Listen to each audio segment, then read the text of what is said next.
Hi, everyone. Just a quick word with respect to getting ready for week 2 in the course.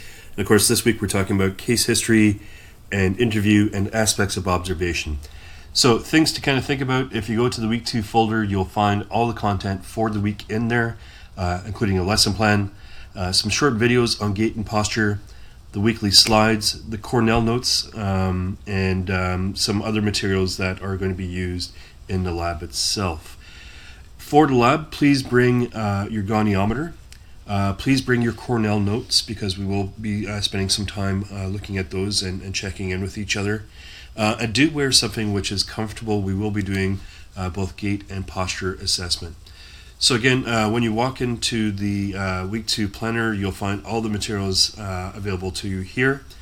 And at the bottom, you'll find an optional resources folder. Within that, what you'll find is a no marks quiz and some additional materials which you might find interesting should you want to do some further kind of follow-up or research on certain areas.